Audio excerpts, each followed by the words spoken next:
Web Marketing That Works podcast, episode 111, with today's guest, Ian Cleary.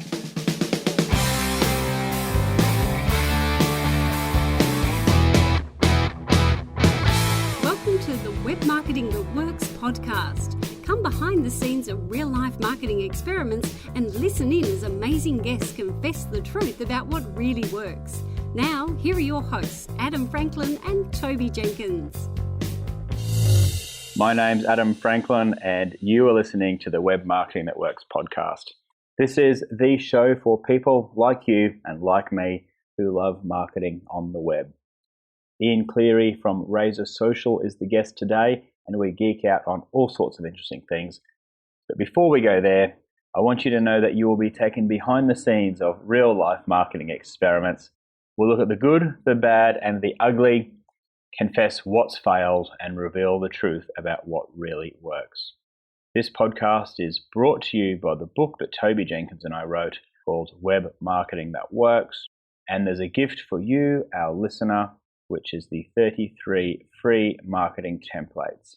You can download those at bluewiremedia.com.au/book. Now let me introduce the guest on the show today, an Irishman by the name of Ian Cleary from Razor Social. And he is a social media guy. He's been on my radar. I've been following his work for ages now. And I met him at Social Media Marketing World. And I've known who he is, and we have a mutual friend, Donna Moritz, who has also been on this podcast. And it was really cool, especially at that conference, just to meet so many people that you follow and connect with online. But you see, I'd never actually connected with Ian. So when I bumped into him in the conference, I went and introduced myself, and he was gracious enough to accept a copy of my book. And we sort of kept in touch, and I really wanted to get him on the show because he's another one of those people that is outside of America. And, you know, a lot of social media and a lot of web marketing happens in the States, but just because we're not in the USA doesn't mean we can't be teaching it and learning it. And Ian is a real front runner when it comes to social media, not only in terms of the tools that he teaches, the blog that he runs, but also the training and the speaking and everything else that he does. He is world class, and that is the reason why I wanted to get him onto the show. Just a couple of facts. He's built a tribe of over 20,000 email subscribers in less than 2 years. He gets over 1 million visitors on his Razor Social website. He's been named a top 10 Twitter maverick, ranked one of the top 40 digital strategists in the world, and is globally recognized as an influencer, speaks at all the big name conferences, and is a charming, lovely man to boot. So with that, let's kick over to the interview with Ian Cleary. My name's Adam Franklin, and I'm joined by Ian Cleary. How are you, Ian? I'm very good, Adam. Thanks for having me on the show. It's an absolute pleasure. You've obviously got the Irish accent. Where are you joining us from today, mate? I'm Australian. No, I'm in Dublin. It's hard to disguise that Irish accent. I love that city. It's a fun city, yeah. It is very fun. Now, Ian, can you talk us through what the online landscape looked like back when you started out? Well, I suppose it depends how far you want to go back. I mean, when I started the blog razorsocial.com, that was like 3 years ago. But prior to that, I had about 4 years before that in the social media game. And that was, you know, at that stage, like probably 7.5 years ago, at that stage, particularly in Ireland, social media was really just starting and nobody really knew exactly what it was about. So that was an opportunity for me to set up a training company, training people in social media. And then as that evolved, then I set up the blog 3 years ago. But I recognized that internationally, particularly, you know, in the US, to be honest, I didn't look as far as field of Australia. But when I looked at all the key influencers in social media industry, most of them were in the US. And I felt they were, you know, ahead of Ireland in particular and Europe. So that's where I focused my attention on the US market. So you focused on the US market because they were more advanced. Have you found that the Irish market or the European market has been catching up in recent years, or is there still that big divide? There's still a big divide. I mean, I still get asked to run courses, which I will not do, on how to use Twitter, you know. Please, you move on from there. I'm not saying everybody's like that. It's like certainly things have moved on in Ireland, but there's still, a good group of companies still that haven't really copped on what social media is really about. Well, I sort of find the same in Australia too, particularly in the corporate market. There's a huge gap between what I see when I go to America and when I connect with more advanced people in the social media space. And then there's still tons of people that I speak with at conferences or privately that are completely, well, it's just a huge opportunity for them because they haven't quite wrapped their head around where this opportunity lies and just how valuable it can be to them. What do you love most about social media? Well, I mean, it's a combination of social media and content marketing. What I love about it is just that it's a fast moving industry and it keeps changing. I mean, that frustrates other people, but I get bored with things very easily. So this industry just keeps on moving and changing so quickly, and which is great. It's just you're constantly learning. I find people get very overwhelmed and daunted by the fact that it does change so much, and if they start learning one platform or one set of skills, they're worried that those skills will be redundant next week, and they'll have to be starting to learn something new, and they'll be back to square one. Where do you encourage people to even start these days? Well, I mean, first of all, I'd say to people is think about social as a way of building relationships with your current potential customer.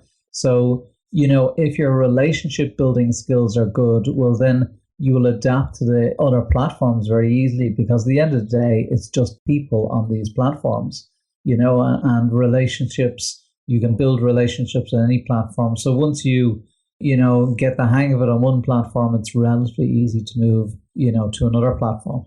That's a really comforting way of looking at it, I guess, because with all these new periscopes and blabs and meerkats and all these weird sounding things that many people haven't heard of, it's just a terrifying thought that you could be, you could be left behind so quickly. But when you look at it as relationships, that makes sense because we've all got relationships and we can all wrap our head around that.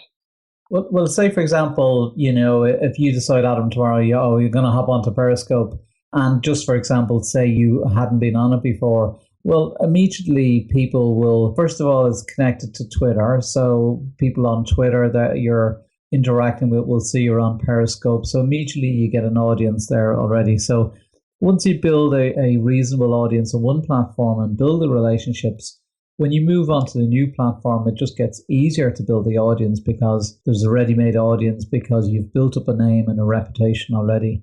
And what mistakes do you see people make that you would advise them to avoid? The thing about social media is the sales don't happen really on social media channels. So you can't force people to buy on social media channels. So they're there for building relationships, generating awareness, and then you need to encourage people to go from social media channels to your website and then build an effective sales funnel at that stage to take those visitors and over time convert some to sales. So people need to have a little patience from the social media side. And one big mistake, a very simple mistake, but it's hugely important is, on a lot of these channels like Twitter, you can't share your piece of content once and forget about it. If you're creating content that's evergreen, that's content that doesn't go out of date, you continuously share it on these platforms because most people never get to see your content. So, the chances of the same person seeing your content twice is very slim. So, by sharing your existing content, keep on sharing that existing content to a new audience and keep on driving more people back to your site. And that's then where you can get action to happen. And what sort of tools are you using to continually share this content through the social platforms? A range. Now, of course, I'm in the tools industry, so I keep on changing tools. But Meet Edgar is a very good tool for sharing content where you create categories of content and then you add content into the categories. For example, you could have a category for your content, a category for other people's content, and then you set up a schedule and say, okay, I want to share my content at 4:00. I want to share somebody else's at 6:00, yours at 8:00. And then when you add content, you just add it into that bucket, into the relevant bucket, and then Edgar will automatically put content and share it out. when Edgar gets to the end of the queue, then it starts back again and starts sharing the content. So there's always a stream of content going out. And most people are, we have global followers at this stage. So, it's no point me sharing an article now in Ireland. It's, 9:20. Not many people are going to be online now. Whereas in Australia, a lot of people could be online. So I need to share it at different times as well. That's a really good point, because we're just starting the day in Australia, and a lot of people, even I speak to say, oh, but if I share it more than once, I'm going to annoy people. Well, what if they see it 5 times? That would be terrible. And I sort of say, well, actually, it's not, because, if you watch the news, which I don't necessarily, but you're always aware of the news, right? So you might see it on TV or the newspaper or on Twitter and then on Facebook and then on LinkedIn. It's like if you're already familiar with the news, you just don't click on it. Like even though you've seen it for the 3rd or 4th or 20th time that day, you go, I'm across that. So it's not annoying. It's just something that you're already familiar with. So you don't need to click on it or worry about it. But I don't think you're actually annoying people if they see a piece of content more than once from you.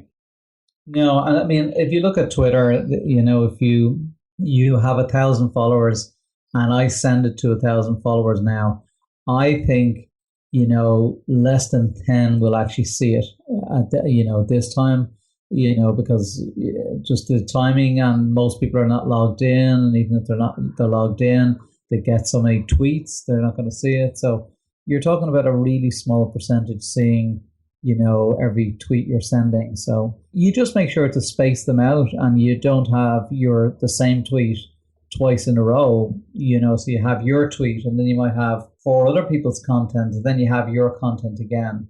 And if you're still concerned about that, you can always share a different message or a different image with your content as well. You spoke earlier about a sales funnel. Actually, before we get to the sales funnel, so do you use Meet Edgar to automate the tweets and to have all of your content in buckets or libraries or queues? What then do you do manually? Okay, so first of all, with Meet Edgar, I use that for LinkedIn, Facebook, and Twitter. So manually, I mean, every day I'm always going to check, on Twitter, did anybody mention my name? So, by mentioning somebody's name, people generally check that, and I'll respond and interact with people there. I will kick off some conversation on these channels because, yes, I've got some automated posts going, but I also want to have conversations. And I'll go to Facebook, and if anybody's responded to the post, I'll interact with them. So I'm looking for opportunities to interact. And because I've some of the content automated, that frees up some time so I can focus on engaging with people as opposed to doing the mechanics of sharing content out. I love that. Okay, now let's talk about this sales funnel. How would you explain what a sales funnel is to a complete newbie? So you've got traffic coming into your site from lots of different sources. So you could have traffic coming in from Twitter, from Facebook ads, from Google. That's just a traffic source coming into your site.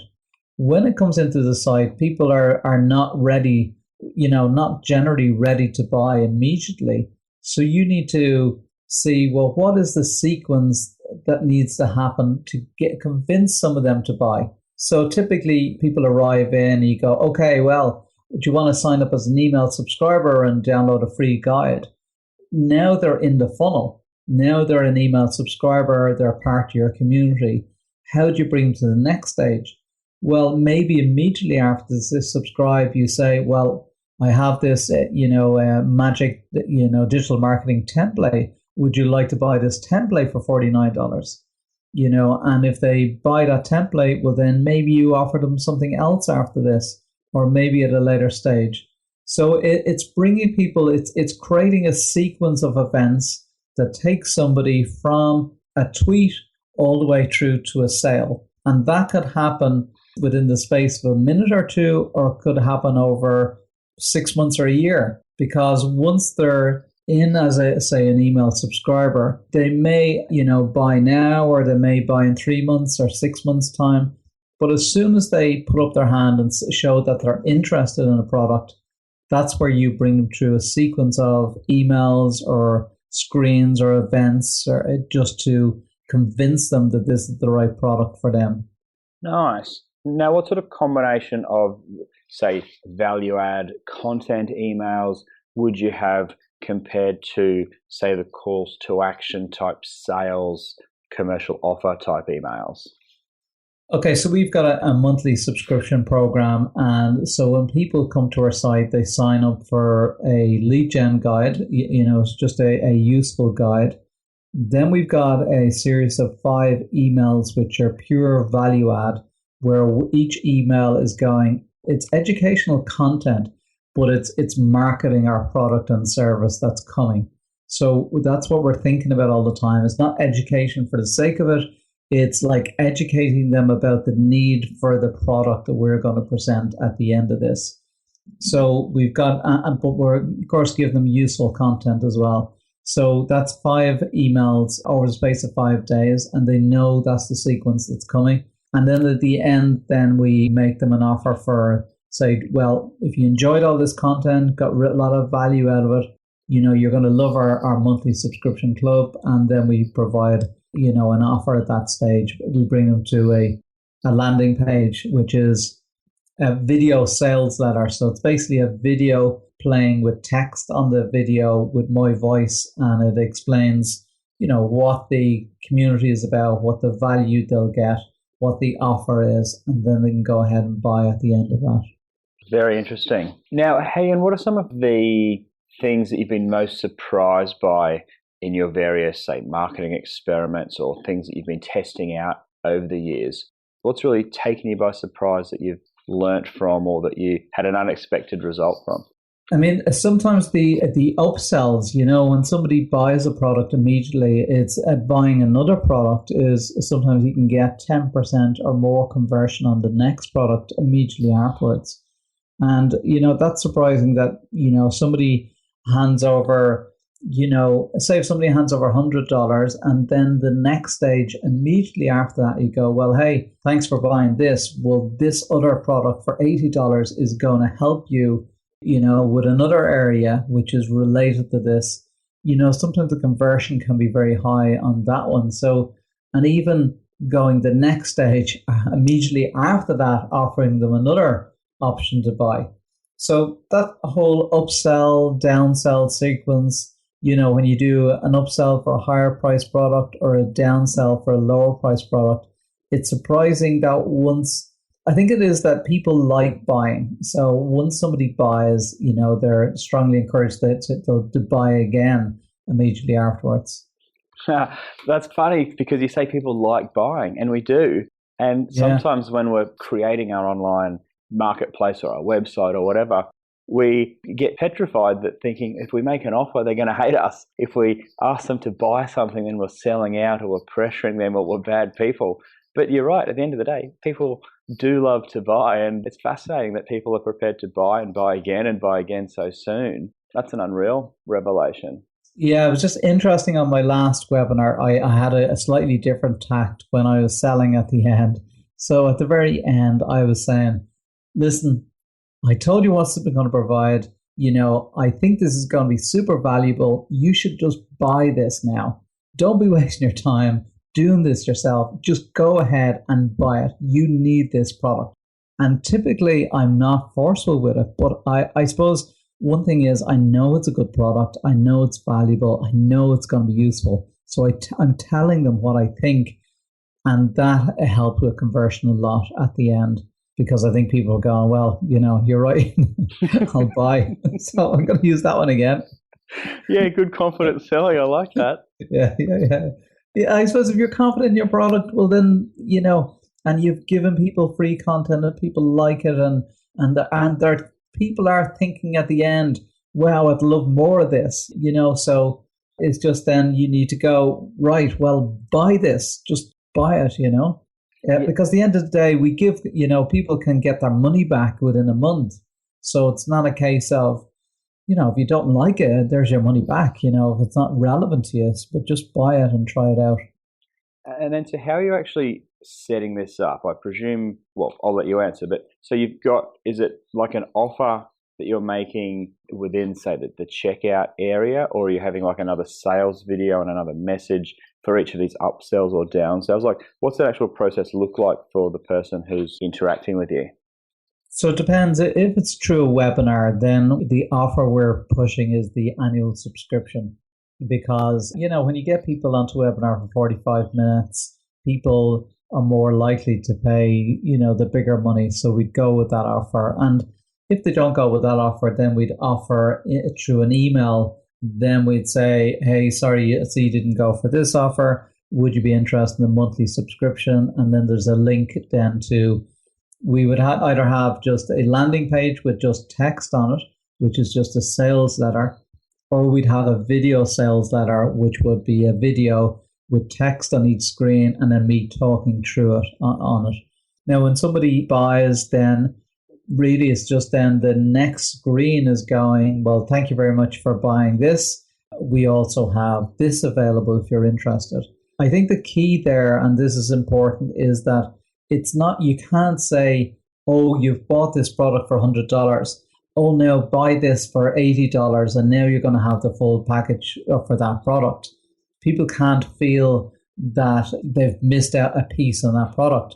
You have to go, for example, if the product was, website design, well, another product could be, well, now you're going to get the website design up and running, you're going to need traffic. Do you want to buy the traffic course? Because that's complementary, but it's different. If you said, oh, there's a web design course, and then you said, well, do you want an extension to this web design? People might feel, well, that's what I thought I bought, whereas the traffic is different. So, and the traffic is compelling because you go, well, as soon as you got your website up and running, how are you going to get traffic? And people go, well, I do need that. So if there's a good offer at that stage and they feel, well, if I leave this page, the offer might disappear. So that's a good chance then to offer people at that stage. And what software are you using for this, Ian? So I use, for the marketing automation system, I use Entreport. And that's how we use, there's a landing page software within Entreport, and that's what we use. And then we use Stripe for our payment system. Very good, very good. All right, now let's switch gears for a sec. You've just gone through a rebrand of your website. Now, firstly, what were the reasons you did this? So I started off 3 years ago as the social media tools guy, basically. And so I focused on social media tools. And that was great to build a presence internationally because it was an area that stood out. Nobody else was really looking after that area. But, I struggled with being too focused on the tools. And people don't want to buy just a group of tools off me. And when I was doing the content, I was doing more than tools anyway. I was really doing, here's tools, here's a process for using it, and here's results, as a result of this. So I felt I was too narrow and focused through the website, and it didn't really capture what we did. So if you see our website now, we talk about building a marketing engine, and your marketing engine, includes social, includes content, includes driving people back to the site, and includes then building all the sales funnel automation until we get to a sale. And that's the other side is what I'm interested in. I got bored just talking about tools, just pure social media tools. I wanted to move on and build, use the tools and tech for all the automation and the sequencing and all that, because I know people want that. And the last point is the industry is moving on at this stage as well. People don't want just social media training. That's not good enough. They want to go, well, I would need something broader than that. So I think there'll be increasing demands for people in the social media digital marketing industry to extend that so it goes from social all the way through to a sale, not just stopping at social. And what have you learnt from the process of actually redesigning your website? Because I know so many listeners, often people I speak with, and I know listeners of this show will be thinking, I don't really like my website at the moment. I'm sick of it. It could do with a refresh. But sometimes they should and sometimes they shouldn't. Like, what have you learnt from the process, or what might you do differently? Well, first of all, a lot of websites need optimization of conversion as opposed to a brand new website. So a lot of times you can just optimize it. We felt because we were making a big shift that we needed to do a big rebrand. I suppose the rebrand, we worked with a rebranding girl, a girl called Monica from truthhacking.com. And Monica spent a good bit of time with us figuring out, well, what do we really want and where are our skills and who are our customers and where we want to go longer term. So it wasn't a case of me just going, oh, let's change the website. So we had to get somebody in with branding skills, which is a different set of skills than I have. And that helped. And then we had to work with a good web designer. A web designer that contributes to the process, that gives you feedback, and with the branding person and the web designer working as a team, we were very happy with the result. So, the lessons are really, if you're doing a big rebrand, there is strong skills in branding. You may not have them skills, so that's somebody you may need to hire in. And then from the website point of view, you don't want somebody that just has the technical skills or just the graphical skills. You want somebody that's smart enough that can understand your branding and your vision and then translate that into, a business online for you. And just for the record, when you say rebrand, you haven't changed your name or anything. You still Razor Social. So all that brand equity, for lack of a better word, or awareness or profile and reputation that you've built up for the last 3 years as Razor Social, you haven't just abandoned that and you're having to tell people, oh no, I used to be Razor Social, but now I'm something else. You're the same name, you're the same Ian Cleary, but it's just your website and the look and feel and the message about what your business and what you're about that has changed direction, and this is really your reflection of that with your new website, hey? Yeah, exactly. And it's not a complete change of position. You'll still see a lot of social media content marketing content. At the end of the day, we're evolving into more marketing tech as opposed to pure social media, and that's a gradual process. But it's still Razor Social. We're still technical content. You still see a lot of the social media stuff. So it's a lot easier than doing a complete rebrand with a new name and, all that. Now let's shift gears again and talk about stuff that's not online and talk about this in real life stuff. And specifically, I'm talking about speaking at conferences. Now, we met at the Social Media Marketing World Conference in San Diego earlier this year. What are some of the benefits that you've found from actually getting out from behind the computer and turning up at events and speaking to people about this stuff? Yeah, when I started out, I made a list of a lot of people that I want to become friends with, and a lot of them are based in the US, and you can do only a certain amount online, but then you need to get out and meet people. By me and you meeting together, Adam, our relationship is different than if we'd never met, because, just when you meet somebody in person, it's just different. You really get a feel for a person, what they're like, and it's always slightly different when you meet that person. You might go, wow, they're funnier than I thought, or they're maybe not as funny as I thought, but there's always something different. So I think that getting the relationship to the next level was really important. And out of that, amazing opportunities came out as a result of that and through the meeting. For example, recently, we have worked with a very large company. Well, it's called British Council. They're a very large company with probably over 100 offices and thousands of employees. They wanted us to help, train some of the staff in more of the advanced social media side of things and some of the technical content and things. And the main reasons they approached us is because, one of the guys heard me speak at Social Media Marketing World and then was following the blog for a good while. So he knew when he approached us, he knew our content, he knew our skills, he was reading our content for a long while. And people out there think, well, people are not reading your content. Well, they are, but without speaking at a high profile event, he probably wouldn't have positioned me as the expert in the industry. So it does give you that sort of expert status when people see you speaking at the large events. And that certainly makes a massive difference. And let's talk about some of the tactics of speaking and the actual things that you do. Because I know you do things differently to other speakers. What are some of the things that have worked really well for you that our listeners can maybe learn from and perhaps emulate? Sure. Okay, so when I'm speaking at an event, first of all, before I go to the event, I'm making a list of the people that I want to interact with, and I'll probably build a Twitter list and I'll start interacting with them, and I'll start arranging meetings before I go, because I think, success of the conference is a lot of it's related to before you even go. And then what I'll do is I will create custom business cards promoting my slot at the event.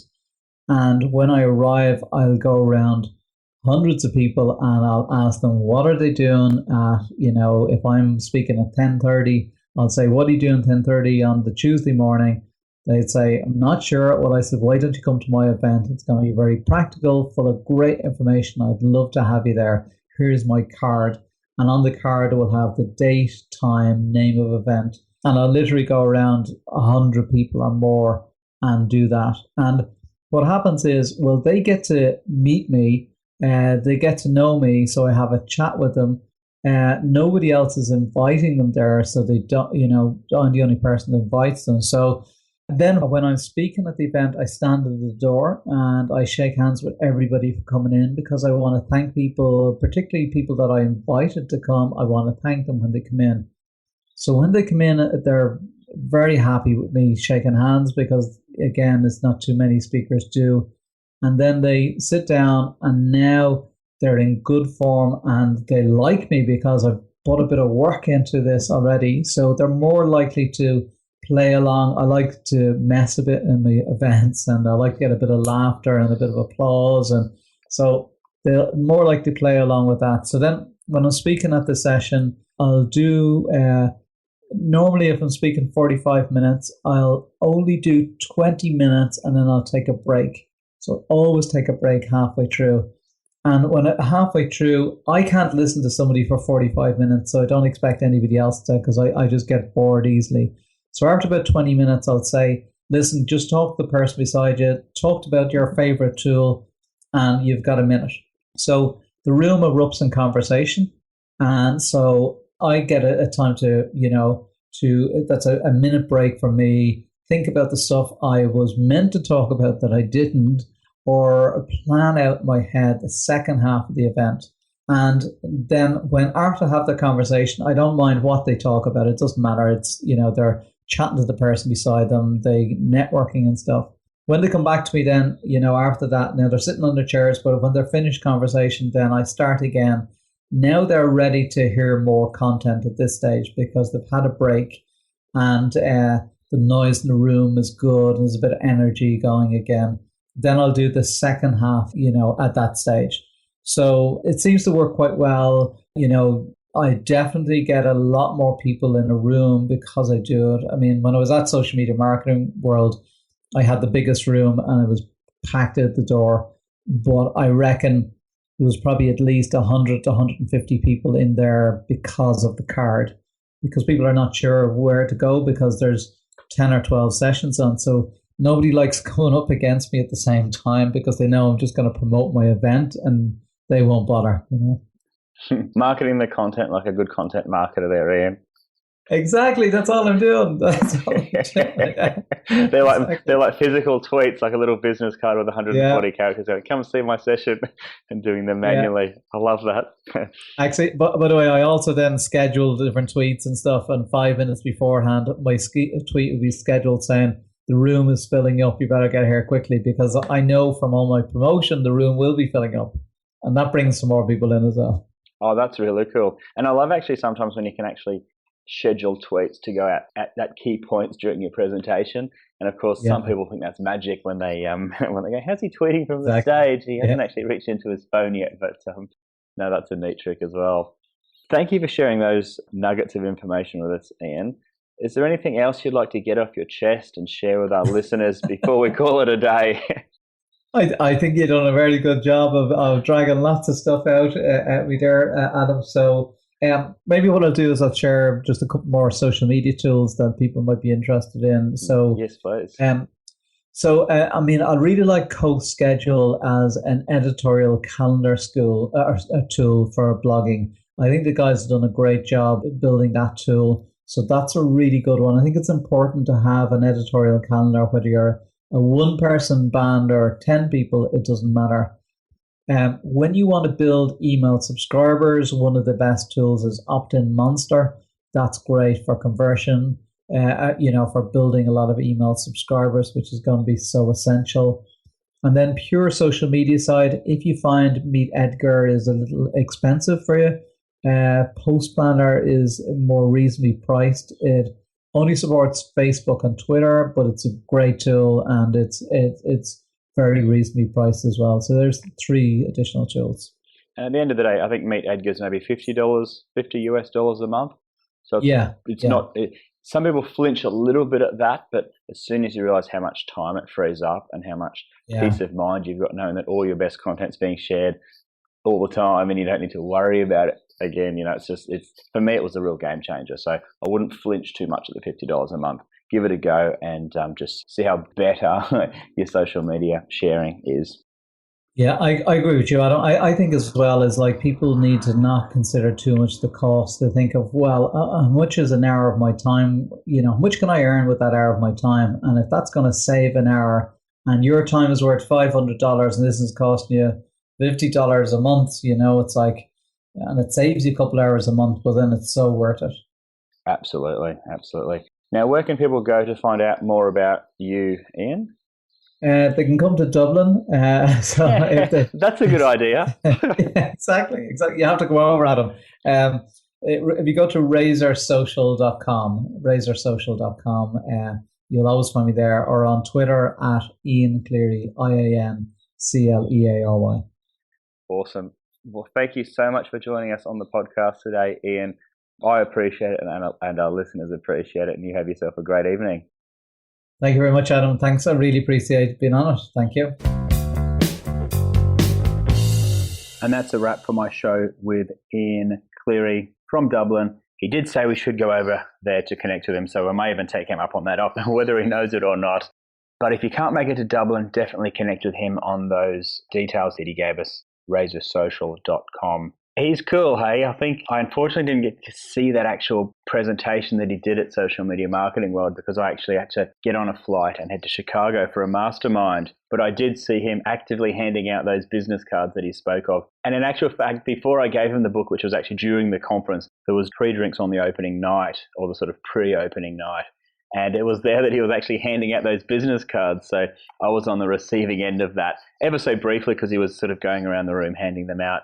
But I got one. I thought that's a really neat idea that he's executing there. And I was lucky enough, as I said in the intro, to catch him at another stage, just sort of cruising around the hallways. So cornered him for a bit of a chat. Lovely man. I think you'll find that, as we spoke about, the tools, Meet Edgar, life-changing if you're into social media and you've got content that you're sharing from your blog, from other people's blog. You can just have that peace of mind that everything's being shared properly, consistently, and it frees you up to do the human stuff, the relationship stuff. So interacting with people when they do share your content or they do comment on your content, which is a much more valuable use of time than logging onto Twitter and Facebook and LinkedIn every half hour or every hour to go post something new each day. So big fan of that. And also that whole concept of a sales funnel or a marketing funnel, which is a series of emails which you send to people once they enter into your ecosystem. And it was nice to have a chat about a bit of that. Tobes and I have been focusing on our own marketing and sales funnels this year. So the more we can learn and the more we can sort of test out, the better and better that they get. But look, no, plenty of interesting stuff there. I was actually just saying offline that I listen to these podcasts back when I go for a run. And partly it's so that I can improve the way that I interview and the way that I speak on these podcasts. But it's also because I want to actually be completely present when I'm absorbing the content. Because when you're interviewing, there's other things on your mind that you're processing. But to actually sit back and re-listen to podcasts that I've actually recorded is quite interesting because I can go back and make a few more realizations and absorb a bit more of the content. And I'll absolutely be doing that on this chat with Ian Cleary. Okay, so I hope you found the show valuable. If you did, I would love your feedback. You can leave your feedback in a number of ways. Firstly, And one of the most appreciated ways is if you leave us a review or rating on iTunes or Stitcher. That really increases our visibility and keeps us being able to get good quality guests on the show. You can also give me private feedback or semi-public feedback on Twitter. I guess the private feedback is my email, adam.franklin@bluewiremedia.com.au, or tweet me at Franklin_Adam. And of course, download the templates if you haven't already. They are the marketing templates from the book that Toby and I wrote called Web Marketing That Works. Same name as this show. And you can get the templates at bluewiremedia.com.au/book. All right, folks, thanks for listening all the way to the end. I'll see you on the next show. Bye.